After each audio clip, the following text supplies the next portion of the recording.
और जी, तो सीपीजी की एक और क्रिटिक डेट इज कि सीपीजी को एज अ कुक बुक के तौर पे इस्तेमाल किया जा सकता है।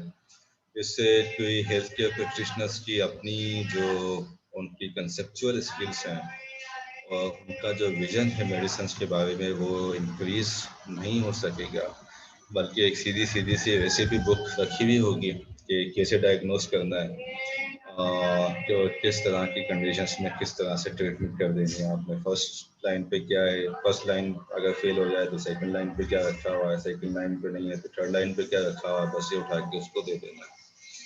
उसमें फ्लो चार्ट बने हुए हैं, एक एक स्टेप करते चले जाएं। अगर एक स्टेप पे यस और नो आता है तो नो की तरफ चले जाएं, वहां से फ्लो चार्ट आगे बढ़ रहा होगा। यस की तरफ आ रहा तो यस की साइड पे चलते जाएं, फ्लो चार्ट आगे स्टेप बाय स्टेप देके चल रहा होगा। तो ये एज अ कुक बुक के तौर पे काम कर रहा होगा। फॉर एग्जाम्पल अगर एक फार्मासिस्ट है, क्लिनिकल फार्मासिस्ट है, तो फिर उसको क्या ज़रूरत है कि वो बोर्ड सर्टिफिकेशन हासिल करे। उसको क्या ज़रूरत है कि वो स्पेशलाइजेशन हासिल करे ऑन्कोलॉजी में, या उसे क्या ज़रूरत है कि वो स्पेशलाइजेशन हासिल करे इंटेंसिव केयर मेडिकेशंस में। वो तो सीधी सीधी सी जाके गाइडलाइन उठा ले, वो गाइडलाइन पढ़ के अपना काम करता है, डेट्स ऑफ। तो क्या ज़रूरत है किसी को स्पेशलाइजेशन करने की। तो ये एज अ रेसिपी बुक के तौर पे क्रिटिक्स हैं सीपीजीज के ऊपर कि ये रेसिपी बुक के तौर पे काम करती है। तो आपके अपने ख्याल में आपका वोट किस तरफ जाएगा, सीपीजी की तरफ जाएगा या सीपीजी के अगेंस्ट में जाएगा?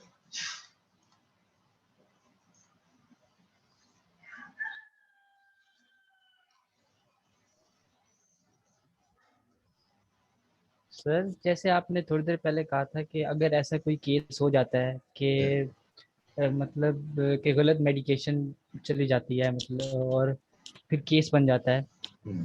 तो फिर ये फॉलो करने का मतलब अगर ये फॉलो नहीं कर रहे तो अपने से कर रहे हैं तो फिर उसका क्या हो? नहीं देखिए, वो जो केस बनने का था ना, वो ऐसा नहीं है कि आपका वो सीपीजी फॉलो करते हुए केस बना है, ऐसा नहीं है। बात ये है कि बहुत सी जगह पे पेशेंट्स जो है वो चीज़ों को अंडरस्टैंड नहीं कर रहे होते। समझे ना, पेशेंट से समझते हैं कि प्रैक्टिशनर ने हमारा पेशेंट मार दिया, राइट। अब इसके अगेंस्ट में अगर ये प्रैक्टिशनर प्रूव कर देता है कि उसने जो भी रिक्वायर्ड स्टेप्स थे पेशेंट की ट्रीटमेंट के लिए, वो रिक्वायर्ड स्टेप्स लिए हैं, अकॉर्डिंग टू सीपीजी लिए हैं। एक तो स्टेप्स भी लिए हैं, फिर सीपीजी के अकॉर्डिंग ही लिए हैं। तो उसको लीगली जो है ना वो बहुत ज़्यादा स्ट्रॉन्ग सपोर्ट मिल जाती है प्रैक्टिशनर जी। सर तो फिर अभी आपने कहा कि फिर इम्प्रूवमेंट तो नहीं होगी अगर वो सिर्फ सीपीजी को ही फॉलो करेगा। जी हाँ, उसमें ये है कि जैसे जैसे नई एविडेंस आती जाती है तो सीपीजी अपडेट होती रहती है। ऐसा नहीं है कि अगर सीपीजी 2010 में लास्ट टाइम हुई पब्लिश हुई है तो अब वो 2050 तक पे दोबारा उसको अपडेट नहीं किया जाएगा। जैसे जैसे नई एविडेंस कोई आ जाएगी, पर्टिकुलरली कोई ऐसी एविडेंस जो कि ऑलरेडी पब्लिश सीपीजी की किसी रिकमेंडेशन को इन्फ्लुएंस करती है, उसकी क्वालिटी या उसके इम्पैक्ट को कम या ज़्यादा करती है, दोनों सूरतों में और उन चीज़ों की अपडेट आ जाती है फ़ौरन से। और आजकल ये ज़्यादा आसान है, इंटरनेट की एप्लीकेशन की वजह से बहुत ज़्यादा आसान है कि कहीं भी अगर किसी तरह की कोई ऐसी अपडेट आती है जो सीपीजी की किसी रिकमेंडेशन को कम करती है या उसे मज़ीद सपोर्ट प्रोवाइड करती है, तो वो फ़ौरन से उसमें इंक्लूड कर दी जाती है, अपडेट प्रोवाइड कर दी जाती है। ओके।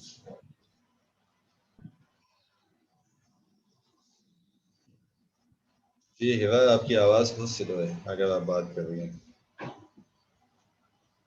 नहीं नहीं सर, वो मैं कुछ पूछ रही थी लेकिन फिर जमाल को ही आपने क्लियर कर दिया तो मुझे भी क्लियर हो गया।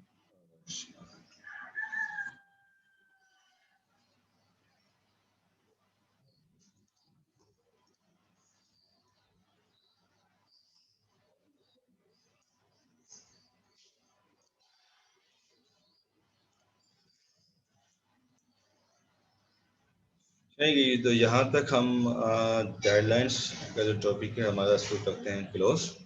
और इस सेशन का जो रिमेनिंग टाइम है उसमें हम कर लेते हैं types of literature.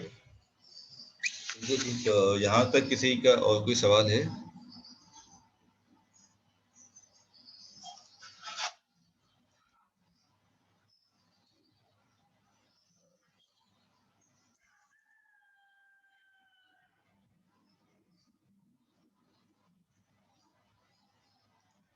No sir.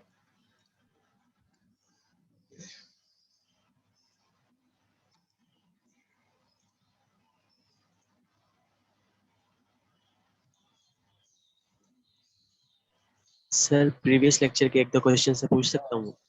जी जी बिल्कुल पूछिए।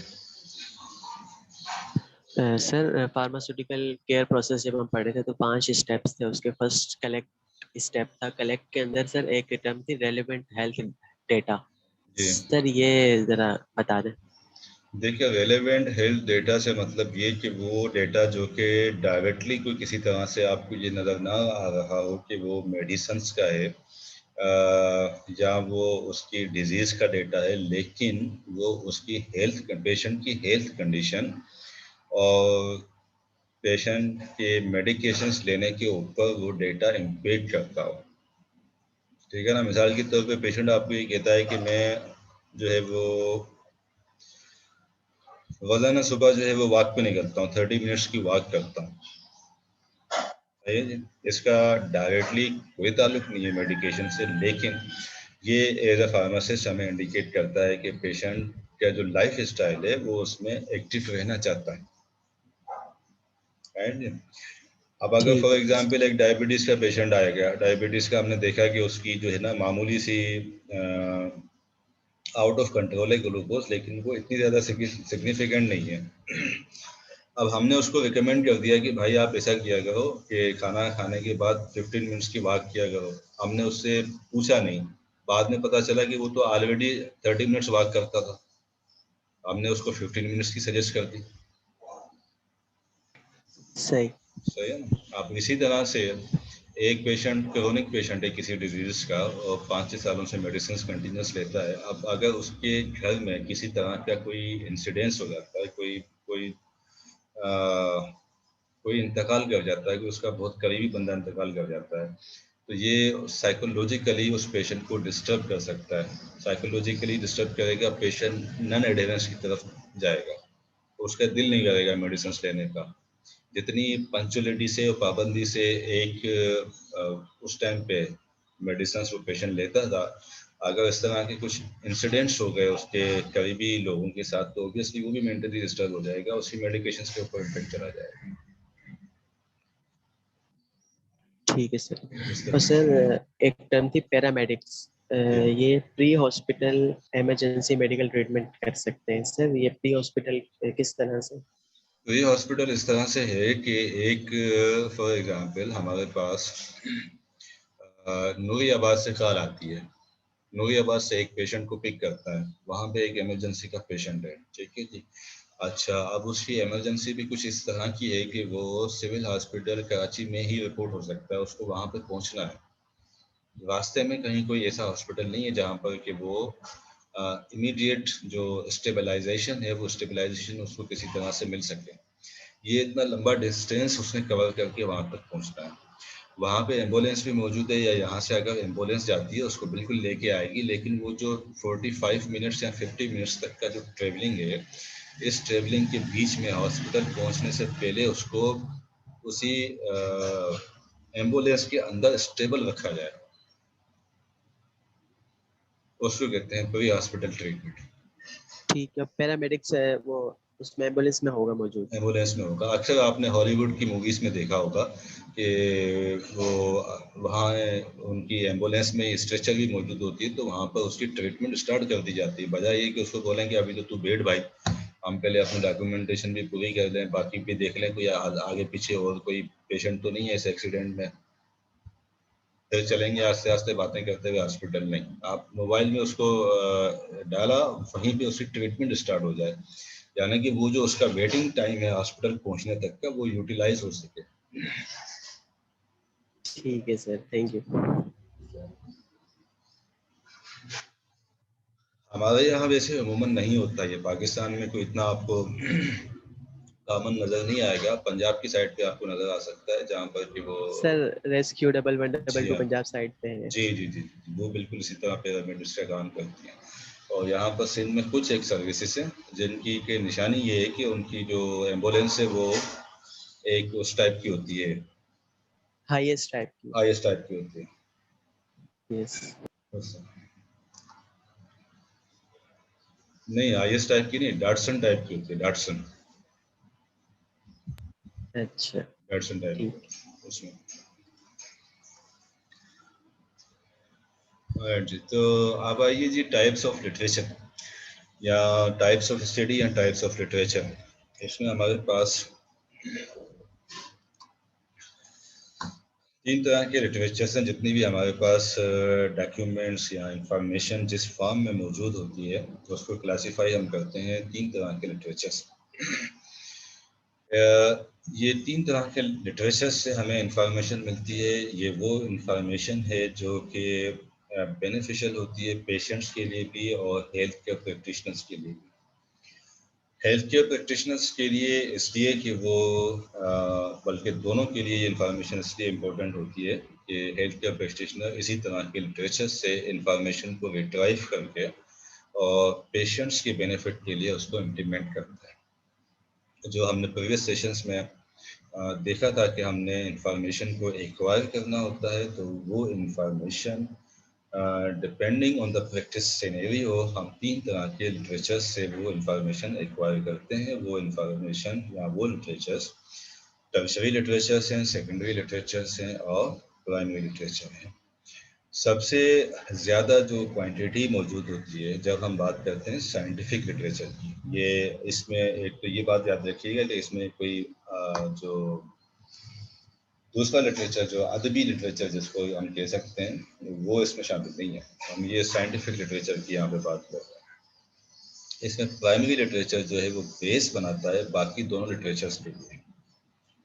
प्राइमरी लिटरेचर बेस बनाता है बाकी दोनों लिटरेचर्स के लिए, विच मीन्स कि सेकेंडरी और टर्शरी लिटरेचर में जो इंफॉर्मेशन होती है वो असल में प्राइमरी लिटरेचर से ही एक्सट्रैक्ट होके और या उसको कंपाइल करके बनाई जाती है। ठीक है, प्राइमरी लिटरेचर की ही सबसे ज़्यादा क्वांटिटी मौजूद होती है हमारे पास साइंटिफिक लिटरेचर में। सेकेंडरी लिटरेचर का उसके बाद नंबर है और टर्शरी लिटरेचर का उसके भी बाद नंबर आता है।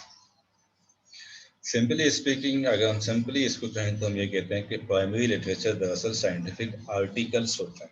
साइंटिफिक आर्टिकल्स या मेडिकल आर्टिकल्स या क्लिनिकल आर्टिकल्स, जो कि एक आर्टिकल एक रिसर्च एक्टिविटी को रिप्रेजेंट कर रहा होता है। ठीक है जी। फिर इन चीज़ों को एक जगह पे इसका डेटा बनाना, प्राइमरी लिटरेचर का एक जगह पे डेटा बनाना या उसको कंपाइल करना या उसको एक्सेसिबल फॉर्म में प्रोवाइड करना इस called secondary literature. And tertiary literature जो है वो हमारी टेक्स्ट बुक्स होती हैं। टर्शियरी लिटरेचर हमारे पास मेन एग्जाम्पल टर्शियरी लिटरेचर की, जैसा मैंने कहा कि टेक्स्ट बुक्स जो है वो टर्शियरी लिटरेचर होती हैं। इसमें रिसोर्स होती है एस्टेब्लिश नॉलेज की, यानी कि वो नॉलेज जो कि एस्टेब्लिश्ड हो चुकी हो और उसमें मज़ीद कोई रिगरस किस्म की कोई चेंजेस आने के चांसेस ज़रा बहुत ही कम हो। जैसे कि आपने भी उमूमन फार्मास्यूटिक्स की बहुत सारी बुक्स ऐसी देखी होंगी जो कि फंडामेंटल फार्मास्यूटिक्स के फंडामेंटल चीज़ों को डिस्कस करती हैं, क्योंकि वो एस्टेब्लिश नॉलेज है। अगर वो 1990s में जाके कंप्लीट एस्टेब्लिश हो चुकी है तो तब से लेकर अब तक वो इन्फॉर्मेशन उसी तरह की है जैसी 1960s में थी वैसी आज भी है। द रीज़न बीइंग कि अब वो बुनियादी इंफॉर्मेशन है, वो बुनियादी नॉलेज है किसी भी सब्जेक्ट की, फंडामेंटल्स है। अब वो फंडामेंटल्स इस्टेब्लिश्ड हो चुकी हैं, तो उसमें अब कोई चेंजेस आने के ऐसे चांसेस नहीं है जहाँ तक बात है फंडामेंटल्स की। जी, तो एस्टेब्लिश नॉलेज इसमें शामिल होती है। ओवरव्यू प्रोवाइड करते हैं topics publish with in the primary literature. वो टॉपिक्स जो कि प्राइमरी लिटरेचर में पब्लिश होते हैं उसका ओवरव्यू शामिल होता है टर्शियरी लिटरेचर। ठीक है जी। Information can change from primary literature, क्योंकि प्राइमरी लिटरेचर एक बहुत बड़ी बेस है प्राइमरी लिटरेचर की। जब कोई टर्शरी लिटरेचर बना रहा होगा उस प्राइमरी लिटरेचर की बेसिस पर, तो ऑब्वियसली प्राइमरी लिटरेचर को क्वालिटी की बेसिस पे कुछ चीज़ें वो इंक्लूड नहीं करेगा। जहाँ वो टेक्स्ट बुक का राइटर समझेगा कि ये प्राइमरी लिटरेचर मेरे क्वालिटी के क्राइटेरिया पे पूरा नहीं उतरता, उसको वो एक्सक्लूड कर देगा।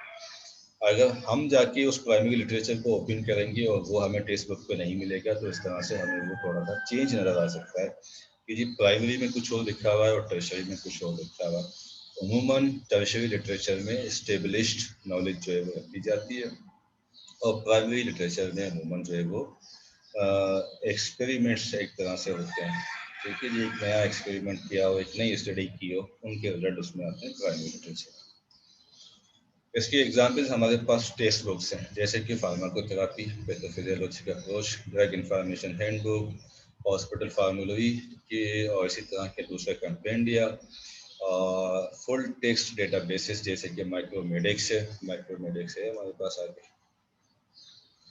सर इसको हम देख लें, और रिव्यू आर्टिकल्स भी इसकी एग्जाम्पल है। डेटाबेसेस से हमारा मतलब ये है कि डेटाबेस में हमें लिटरेचर के हवाले से स्पेसिफिक इंफॉर्मेशन दस्तियाब हो। ये डेटाबेस आपको इंशाल्लाह आगे जाके मदद क्लियर हो जाएगा। अभी इतना समझ लीजिए कि जो माइक्रोमेडिक्स एक डेटाबेस है फुल टेक्स्ट का, वो भी टर्शरी लिटरेचर की एग्जाम्पल में आता है।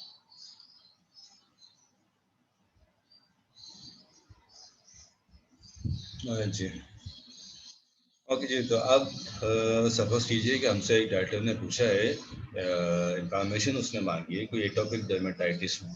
आल दो कि ये कोई एग्जैक्ट क्लिनिकल क्वेश्चन नहीं कहा जा सकता इसको, क्योंकि इसमें ना कोई पॉपुलेशन इंटरेस्ट मौजूद है, ना कोई मजीद कोई और स्पेसिफिसिटी इसमें मौजूद है। एक जनरल क्वेश्चन है एटोपिक डर्मेटाइटिस का, बिल्कुल जनरलाइज क्वेश्चन बना हुआ है। ये एटोपिक डर्मेटाइटिस पे मुझे इंफॉर्मेशन चाहिए, फार्मासिस्ट से वो ये डिमांड करता है जी। हाँ कि जी, तो टर्शरी लिटरेचर के लिए हमने देखा कि जो एटोपिक डर्मेटाइटिस है उसकी इंफॉर्मेशन हमें टर्शरी लिटरेचर, एक फार्माकोथेरेपी की जो हमारी मेन बुक है पैथोफिजियोलॉजिकल अप्रोच, उसमें मिल सकती है। उसके कंटेंट्स पे हमने जाके देखा और उसके इंडेक्स में जाके हमने देखा कि ये हमारे पास एटोपिक डर्मेटाइटिस है। ठीक है जी, उसको हमने ओपन किया और उसमें इस तरह की इंफॉर्मेशन हमारे सामने निकल के आ गई। उसकी फार्माकोलॉजिक थेरेपी, उसकी नॉन फार्माकोलॉजिक थेरेपी दोनों उसमें मौजूद। ठीक है जी, ऐसे मौजूद है दोनों इंफॉर्मेशन। हमने पढ़ लिया, पढ़ के जो डॉक्टर को बताना था वो हमने इसमें से बता दिया। तो हमने सपोज कर दिया कि ये नॉन फार्माकोलॉजिक या फार्माकोलॉजिक थेरेपी के हवाले से उसने सवाल पूछा था। अब टर्शरी लिटरेचर, ये जो हमने बुक देखी इस बुक में से, ठीक है जी, ये बुक में से जो हमने इंफॉर्मेशन निकाली टर्शरी लिटरेचर की, हमें ये देखना चाहिए कि ये एटोपिक डर्मेटाइटिस की ये इंफॉर्मेशन अपडेटेड है या नहीं। पर्टिकुलरली अगर हम फंडामेंटल नॉलेज की बात नहीं कर रहे हैं, राइट जी, हम जो उसकी फाउंडेशन है, फाउंडेशन ऑब्वियसली जो है वो एस्टेब्लिश होगी, लेकिन उसके हवाले से अगर कोई नई इंफॉर्मेशन है तो क्या वो अपडेटेड है या नहीं है। इंफॉर्मेशन ऑथेंटिक है लेकिन ये अपडेटेड नहीं होगी। अपडेटेड क्यों नहीं होगी कि जब हम इसके इनिशियल पेजेस पे जाके देखेंगे कि इसकी ईयर ऑफ पब्लिकेशन कौन सा है, जो अमूमन हम उसके जो लेटेस्ट कॉपीराइट होता है वहाँ से हमें उसका पता चलता है।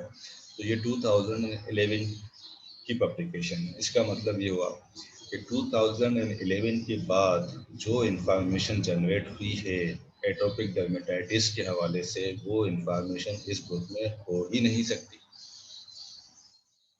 राइट।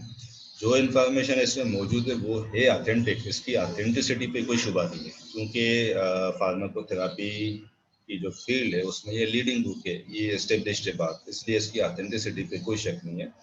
लेकिन इसके अपडेट होने पे शुबा किया जा सकता है और उसको कंफर्म भी किया जा सकता है कि 2011 के बाद की इंफॉर्मेशन एटोपिक डर्मेटाइटिस के हवाले से इसमें शामिल नहीं होगी।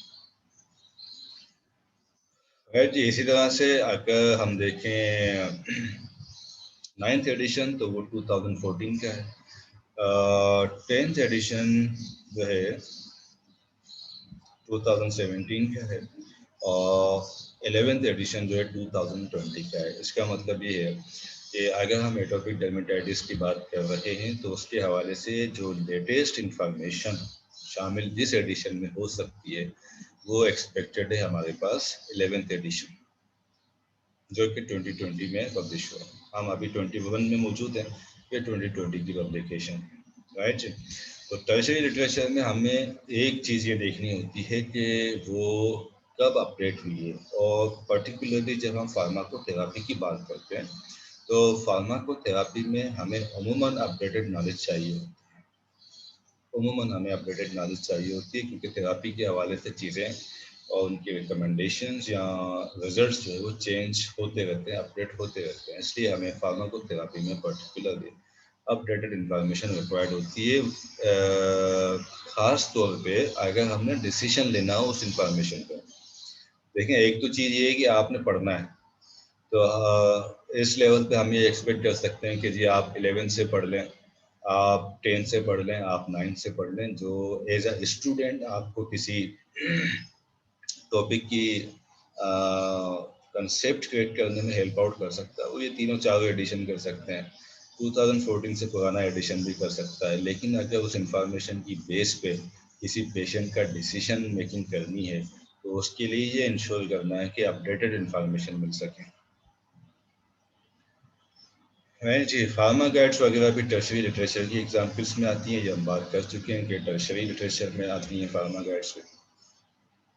राइट जी, तो टर्शरी लिटरेचर अगर हम ड्रग इंफॉर्मेशन हैंडबुक्स की बात करें, इसमें बहुत सारी दूसरी जो रिसोर्सेज हैं इंफॉर्मेशन की, उन इंफॉर्मेशन से इंफॉर्मेशन जमा करके वो एक जगह पे कंपाइल की जाती है, इस वजह से हम इसको टर्शरी लिटरेचर कहते हैं। ऐसा नहीं है कि फार्मा गाइड में अगर एक मॉलिक्यूल एरिथ्रोमाइसिन के हवाले से जितनी डिटेल्स लिखी हुई है वो सब की सब फार्मा गाइड ने किसी एक जगह से ले ली होगी, नहीं, ऐसा नहीं है।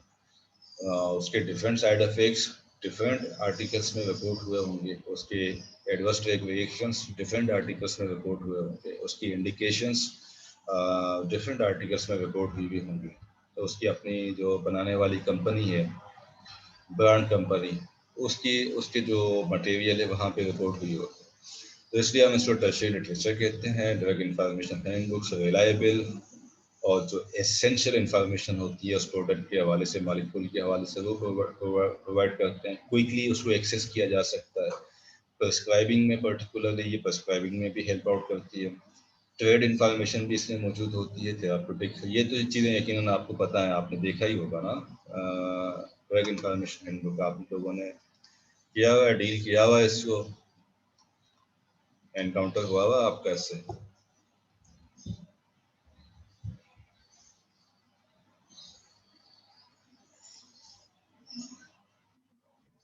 जी भाई, नोक नोक।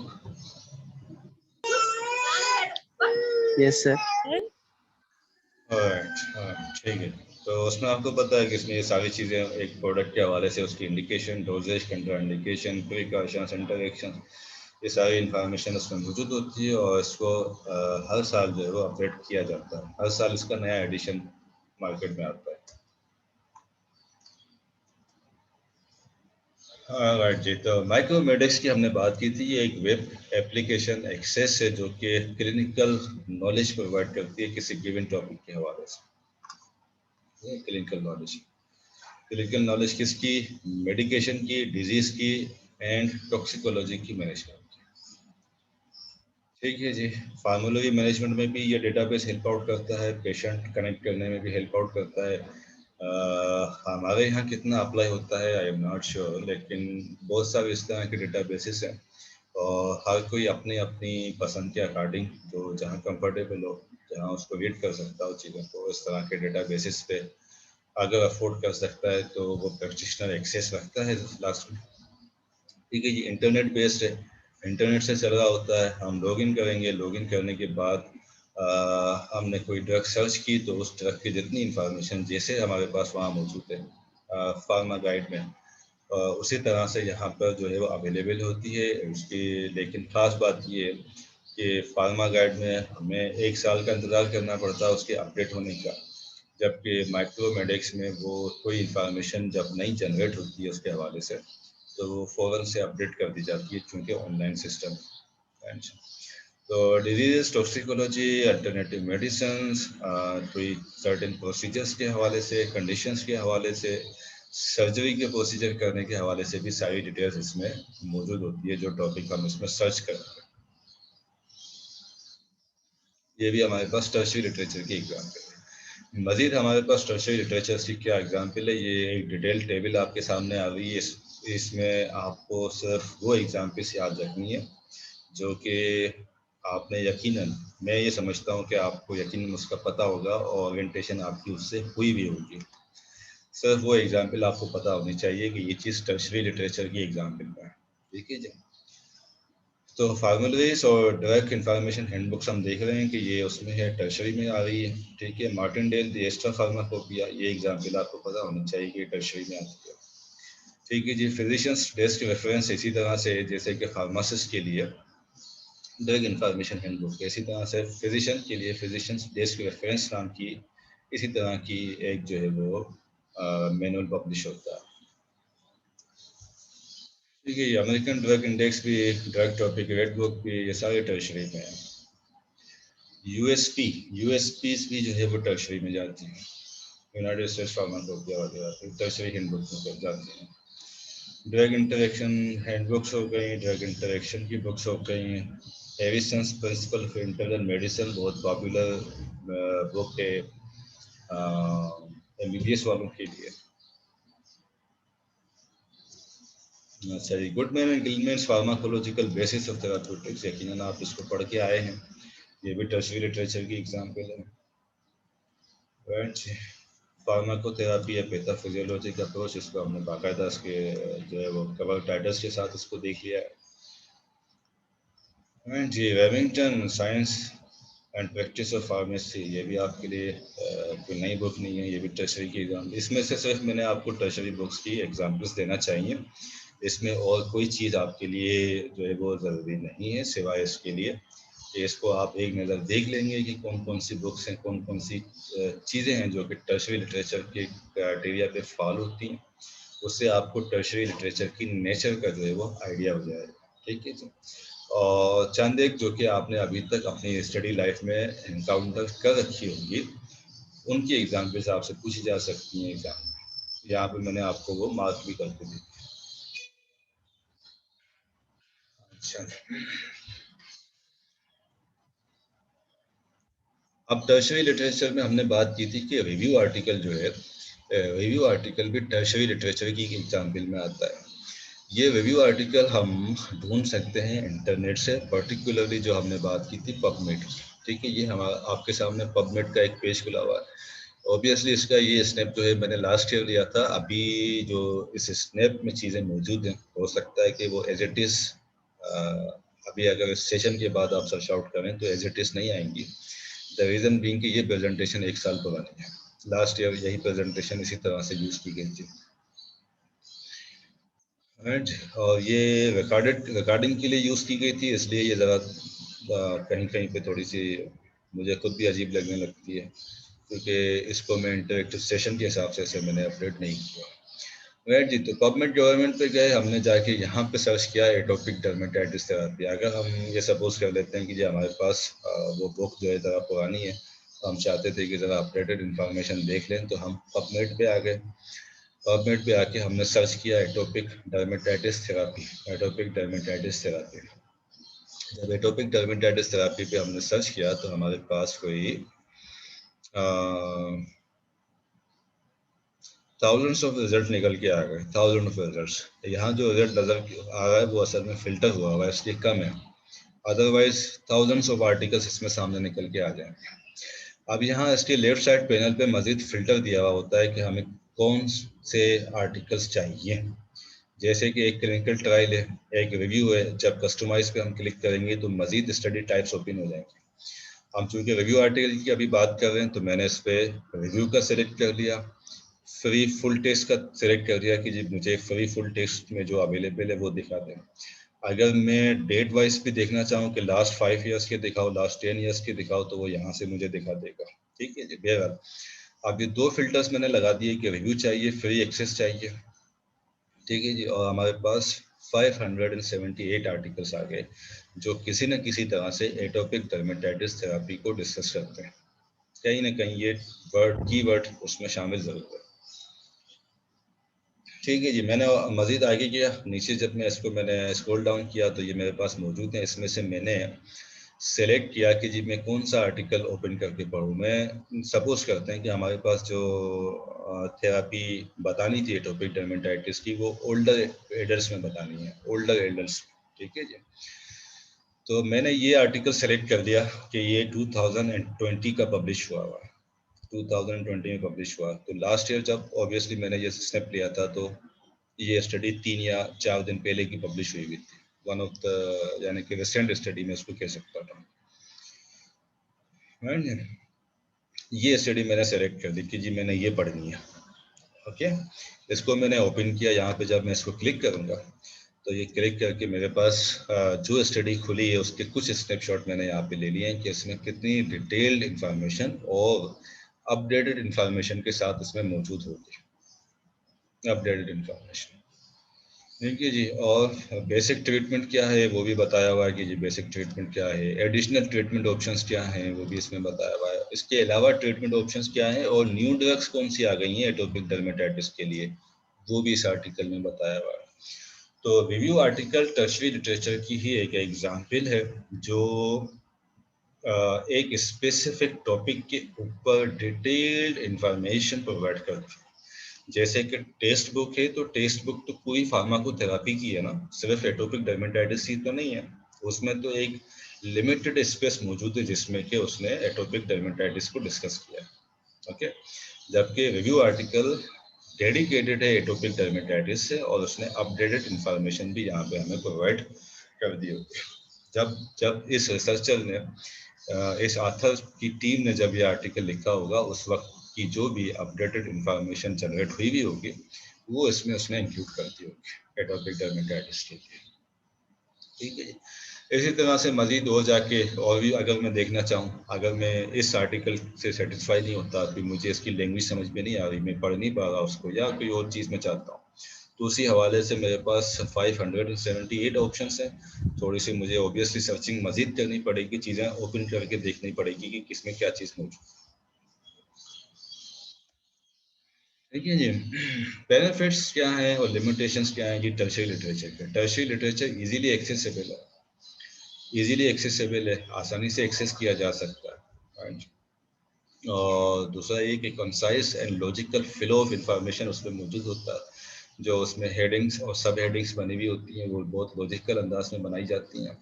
और जैसा कि हमने देखा कि रिव्यू आर्टिकल, ये जो रिव्यू आर्टिकल है एटोपिक डर्मेटाइटिस का, ये यकीनन बहुत ज़्यादा होगा, सिर्फ ट्रीटमेंट की इसमें बहुत ज़्यादा डिस्कस की हुई होगी as compare to a text book जो कि हमने यहाँ देखा था आगे। हाँ, इसके मुकाबले में बहुत ज़्यादा डिटेल में डिस्कस किया हुआ होगा एक रिव्यू आर्टिकल में। इसलिए हम ये कह सकते हैं कि टेक्स्ट बुक की अगर हम बात करें पर्टिकुलरली तो वो कंसाइज होता है उसके हवाले से। टेक्स्ट बुक को रिव्यू आर्टिकल को कंपेयर करेंगे तो रिव्यू आर्टिकल में ज़्यादा डिटेल होगी और टेक्स्ट बुक ने मज़ीद उस इंफॉर्मेशन को जो है फिल्टर करके और कंसाइज इंफॉर्मेशन प्रोवाइड की होगी। टर्शरी लिटरेचर को मैनेज करना इजी है, आसान है। इसमें एग्जांपल हमारे पास टेक्स्ट बुक की आ गई और दूसरी एग्जांपल्स जो मैंने आपको दे दी। लिमिटेशंस ये हैं कि ये आउटडेटेड है, आउटडेटेड है नहीं, आउटडेटेड हो सकता है, इसलिए उस पर ध्यान रखना पड़ता है कि ये इंफॉर्मेशन कहाँ पे यूटिलाइज कर रहे हो। क्या हमें अपडेटेड इंफॉर्मेशन चाहिए तो हमें ये इंश्योर करना है कि हमारा टर्शरी लिटरेचर भी अपडेटेड होना चाहिए। और टर्शरी लिटरेचर में स्पेस लिमिटेशंस भी होती हैं, पर्टिकुलरली टेक्स्ट बुक में उन्होंने हंड्रेड्स ऑफ टॉपिक्स डिस्कस करने होते हैं। तो ज़रूरी नहीं है कि जो टॉपिक हमें देखना हो उसी टॉपिक को उन्होंने बहुत अच्छे से जो है वो कवर कर लिया हो। स्पेस लिमिटेशन की वजह से टर्शरी लिटरेचर को बहुत सी इंफॉर्मेशन एक्सक्लूड भी करनी पड़ जाती है अपनी लिटरेचर में से, ठीक है जी। और टर्शरी लिटरेचर के लिमिटेशंस मज़ीद क्या हैं कि आथर्स के अपने बिलीव्स जो है उसमें शामिल हो सकते हैं। आथर्स की अपनी जो बिलीव्स हैं उसका इन्फ्लुएंस उसके ऊपर जा सकता है।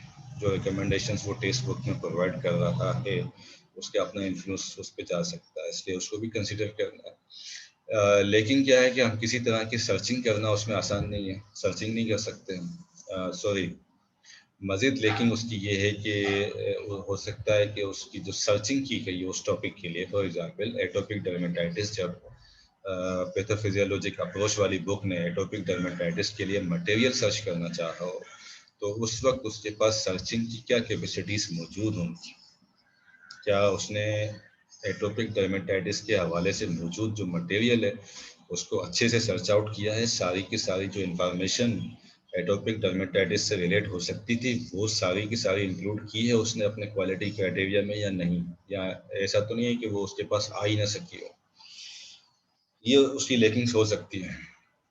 अच्छा जी, देन उसी इंफॉर्मेशन के एनालिसिस उसने किस तरह से किया, इंटरप्रिटेशन किस तरह से किया, ये सारी चीज़ें इम्पैक्ट कर सकती है टर्शियरी लिटरेचर की क्वालिटी। ठीक है जी, तो इवेलुएट हमने उसको किस तरह से करना है, करंट इन्फॉर्मेशन देखनी है, करंट इन्फॉर्मेशन उसमें कितनी है, वो इन्फॉर्मेशन रेलेवेंट कितनी है, लास्ट अपडेट कितना हुआ है और कितने अरसे के बाद अपडेट होता है, राइट, कितने अरसे के बाद अपडेट होता है। फॉर एग्जांपल अगर हमारे पास 2017 की टेक्स्ट बुक के पैथोफिजियोलॉजी की फार्माकोथेराप्यूटिक्स की हमें पता है कि आपको 10 साल के बाद आएगी, तो इसका मतलब ये है कि 2017 और 2017 के बीच की जो इंफॉर्मेशन जनरेट होगी वो हमें में से ना मिल सकेगी और ना ही 2017 तक ये इसी आथर से हमें मिल सकती है दोबारा। ठीक है जी, आथर्स की अपनी क्रेडिबिलिटीज़ क्या हैं, उसकी जो कंट्रीब्यूशंस हैं वो किस तरह की हैं, तो उसकी अपनी प्रोफाइल क्या है, क्या एक बंदे ने जो मिसाल के तौर पर सिंपल जो है वो ग्रेजुएशन करके अभी उसको 6 महीने भी नहीं हुए क्लिनिकल साइड पे गए हुए, क्या उसने एक बड़ी मोटी सी बुक लिख के सामने रख दी है आपके, उसकी अपनी क्रेडिबिलिटी क्या बनती है, वो भी डिपेंड करती है टर्शियरी लिटरेचर के इवेल्युएशन पे। ह्यूमन एरर की पॉसिबिलिटीज़, यानी कि देखें इस तरह की चीज़ों पर बस यहाँ पे हम ये कहना चाहते हैं कि कोई आंखें बंद करके यकीन नहीं करना होता, चाहे वो टेक्स्ट बुक ही क्यों ना हो, उन चीज़ों को इवेलुएट करना ज़रूरी है, आंखें खुली रखना ज़रूरी है कि ह्यूमन एरर की पॉसिबिलिटी की वजह से भी कोई इंफॉर्मेशन गलत हो सकती है। ठीक है जी, एंड वंस अगेन उसमें जो मटेरियल इंक्लूड किया गया है उसकी अपनी क्वालिटी किस तरह की है, जैसे कि हर चैप्टर के एंड में एक लिस्ट मौजूद होती है बायोग्राफी की, जिसमें वो चैप्टर से अंदाज़ा होता है कि इस चैप्टर में जो इंफॉर्मेशन मौजूद है वो इन लिटरेचर में से ली गई है, इस प्राइमरी लिटरेचर में से ली गई है। वो जो प्राइमरी लिटरेचर है उसकी अपनी क्वालिटी किस तरह की है, राइट जी, उस क्वालिटी की बेस पे फिर चैप्टर की क्वालिटी भी डिपेंड करती होगी और टेक्स्ट बुक की क्वालिटी भी डिपेंड करती होगी। देन उसके टेक्स्ट बुक का स्कोप देखें और उसकी एप्लीकेबिलिटी देखें। फार्माकोथेरापी की कुछ बुक्स ऐसी हैं जो कि हो सकता है कि पीएचडी करने वालों के लिए इम्पोर्टेंट हो, उसके स्कोप में फार्मेसी के ग्रेजुएट्स आते ही ना हो। ठीक है जी, और इसी तरह से हो सकता है कि फार्माकोथेरापी की कुछ बुक्स जो है वो पैथोफिजियोलॉजी पे ज़्यादा फोकस रखती हूँ, थेरापी पे कम फोकस रखती हूँ, तो उसके स्कोप और उसकी